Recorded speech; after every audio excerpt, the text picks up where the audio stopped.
So ಎಲ್ಲರಿಗೂ ಕೂಡ board exams ಹತ್ರ ಬರ್ತಾ ಇದೆ. ಇನ್ನು ಒಂದೂವರೆ ತಿಂಗಳಿದೆ. ಈ ಟೈಮಲ್ಲಿ ಯಾವ ರೀತಿ ನಾವು 95+ ಮಾರ್ಕ್ಸ್ ನಾವು ಎಕ್ಸಾಮ್ಸ್ ಗಳಲ್ಲಿ ಸ್ಕೋರ್ ಮಾಡಬೇಕು ಅನ್ನೋದ್ರ ಬಗ್ಗೆ ನಾನು ಇವತ್ತಿನ ವಿಡಿಯೋದಲ್ಲಿ ನಾನು ನಿಮಗೆ ತಿಳಿಸ್ಕೊಡ್ತೀನಿ.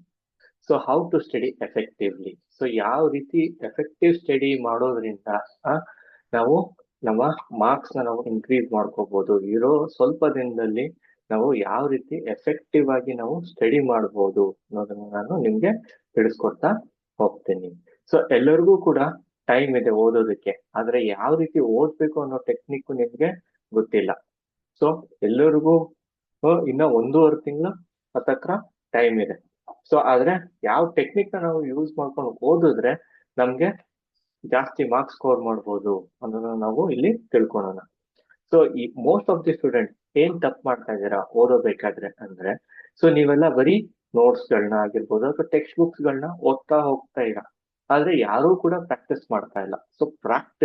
ಸೊ ಜಾಸ್ತಿ ಪ್ರಾಕ್ಟೀಸ್ ಮಾಡಿದಷ್ಟು ನಾವು ಜಾಸ್ತಿ ಮಾರ್ಕ್ಸ್ ನಾವು ಸ್ಕೋರ್ ಮಾಡೋದಕ್ಕೆ ಅದು ಹೆಲ್ಪ್ ಆಗುತ್ತೆ. ಯಾವ ರೀತಿ ಅದು ಜಾಸ್ತಿ ಪ್ರಾಕ್ಟೀಸ್ ಮಾಡಿದ್ರೆ ಜಾಸ್ತಿ ಮಾರ್ಕ್ಸ್ ನ ಸ್ಕೋರ್ ಮಾಡೋದಕ್ಕೆ ಹೆಲ್ಪ್ ಆಗುತ್ತೆ ಅಂದ್ರೆ, ನಾವು ಪ್ರಾಕ್ಟೀಸ್ ಮಾಡಿದಷ್ಟು ನಾವು ಓದಿರುವಂತದ್ದು ನಮ್ಮ ಸಬ್ ಕಾನ್ಶಿಯಸ್ ಮೆಮೊರಿಗೆ ಹೋಗಿ ರೀಚ್ ಆಗುತ್ತೆ.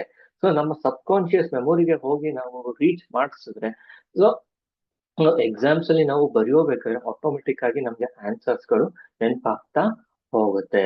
ಸೊ ಇನ್ನೊಂದು, ನಾನು ಕ್ಲಾಸಸ್ಗೆ ಹೋದಾಗ ನಾನು ಏನ್ ಅಬ್ಸರ್ವ್ ಮಾಡಿದೀನಿ ಅಂದ್ರೆ, ಸೊ ಎಲ್ಲಾ ಮಕ್ಕಳು ಕೂಡ ಟೀಚರ್ ಪಾಠ ಮಾಡೋಬೇಕಾದ್ರೆ ಅವ್ರು ಏನೇನ್ ಹೇಳ್ತಾ ಇರ್ತಾರೆ ಅದನ್ನ ಹೈಲೈಟ್ ಮಾಡ್ತಾ ಹೋಗ್ತೀರಾ. ಸೊ ಆದ್ರೆ ಏನನ್ನು ಕೂಡ ನೀವು ನೆನ್ಪಿಟ್ಕೊಳ್ಳೋದಿಲ್ಲ. ಸೊ ಬರೀ ಹೈಲೈಟ್ ಮಾಡೋದ್ರಿಂದ ನಿಮ್ಗೆ ಅದು ನಿಮ್ಮ ಮೆಮೊರಿಗೆ ಅದು ರೀಚ್ ಆಗುತ್ತೆ ಅನ್ನೋದಲ್ಲ, ಅಥವಾ ಅದನ್ನ ಹೈಲೈಟ್ ಮಾಡಿರುವಂತದ್ದು ನೋಡಿದಾಗ ನಿಮ್ಗೆ ಅದು ಮೆಮೊರಿಗೆ ರೀಚ್ ಆಗುತ್ತೆ ಅನ್ನೋದಲ್ಲ. ಸೊ ನೀವು ಏನ್ ಹೈಲೈಟ್ ಮಾಡಿರ್ತೀರಾ ಅದನ್ನ ಚೆನ್ನಾಗಿ ರಿವೈಸ್ ಮಾಡ್ಬೇಕು. ಸೊ ಚೆನ್ನಾಗಿ ನೀವು ಅದನ್ನ ಓದಿ ಪ್ರಾಕ್ಟೀಸ್ ಮಾಡ್ಬೇಕು. ಸೊ ಓದಿ ಪ್ರಾಕ್ಟೀಸ್ ಮಾಡಿದಾಗ ಮಾತ್ರ ಅದು ನಿಮ್ಗೆ ನಿಮ್ಮ ಸಬ್ ಕಾನ್ಶಿಯಸ್ ಮೆಮೊರಿಗೆ ಅದು ರೀಚ್ ಆಗುತ್ತೆ. ಸೊ ಎಕ್ಸಾಮ್ಸ್ ಅಲ್ಲಿ ನಿಮ್ಗೆ ಬರೆಯುವಾಗ ಅದು ನೆನಪಿಗೆ ಬರುತ್ತೆ. ಸೊ ಒಂದ್ಸಲಿ ಓದಿದ್ರೆ ಸಾಲೋದಿಲ್ಲ. ಯಾವುದೇ ಸಬ್ಜೆಕ್ಟ್ ಆಗಿರ್ಬೋದು, ನೀವು ಒಂದೇ ಸಲಿ ಓದಿದ್ರೆ ಅದು ಯಾವುದೇ ಕಾರಣಕ್ಕೂ ಅದು ಸಾಕಾಗೋದಿಲ್ಲ. ಸೊ ರಿವಿಷನ್ ನ ಪ್ಲಾನ್ ಮಾಡ್ಬೇಕು. ರಿವಿಷನ್ ಮಾಡ್ತಾ ಮಾಡ್ತಾ ಮಾಡ್ತಾ ಮಾಡ್ತಾ ಹೋಗ್ಬೇಕು. ಸೊ ರಿವಿಷನ್ ಮಾಡಿದಷ್ಟು ನಮ್ಗೆ ನೆನಪಿನ ಶಕ್ತಿ ಜಾಸ್ತಿ ಆಗ್ತಾ ಹೋಗುತ್ತೆ. ಸೊ ಆ ಟಾಪಿಕ್ ನಮ್ಗೆ ಈಸಿಯಾಗಿ ಮೆಮೊರಿಯಲ್ಲಿ ಅದು ರಿಜಿಸ್ಟರ್ ಆಗುತ್ತೆ.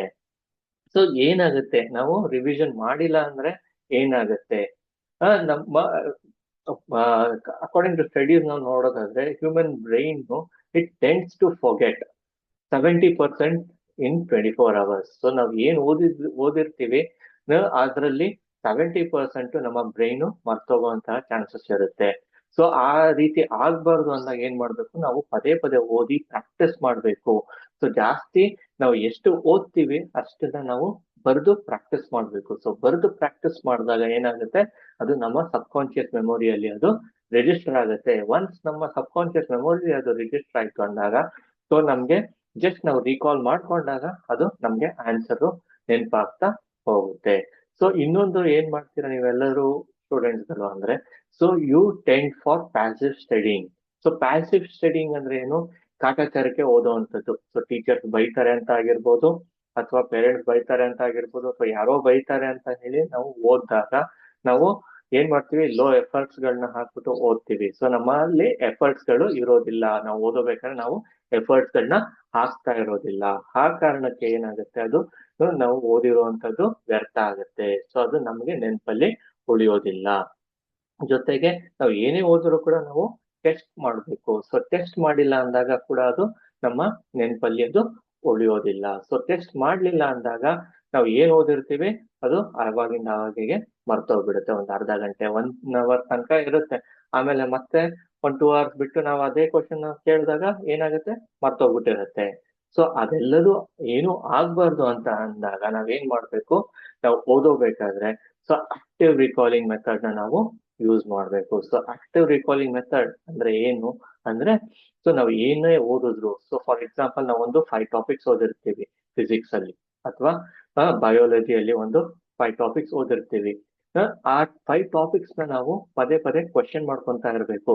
ಸೊ ನಾವು ಒಂದು 5 ಟಾಪಿಕ್ಸ್ ನ ಓದಿದೀವಿ ಅಂದಾಗ ಅದ್ರ ರಿಲೇಟೆಡ್ ಕ್ವಶನ್ಸ್ ಗಳನ್ನ ನಾವು ನಮಗ್ ನಾವೇ ಕೇಳ್ಕೋಬೇಕು. So we have to try answering those questions. So ಅವಾಗ ನಮ್ಗೆ ಒಂದು ಕಾನ್ಫಿಡೆನ್ಸ್ ಬಿಲ್ಡ್ ಆಗುತ್ತೆ. ಸೊ ನಾವ್ ಏನ್ ಓದಿದೀವಿ ನಮ್ಗೆ ನೆನ್ಪಾಗ್ತಾ ಇದೆ ಅನ್ನೋ ಕಾನ್ಫಿಡೆನ್ಸ್ ನಮ್ಗೆ ಬಿಲ್ಡ್ ಆಗುತ್ತೆ.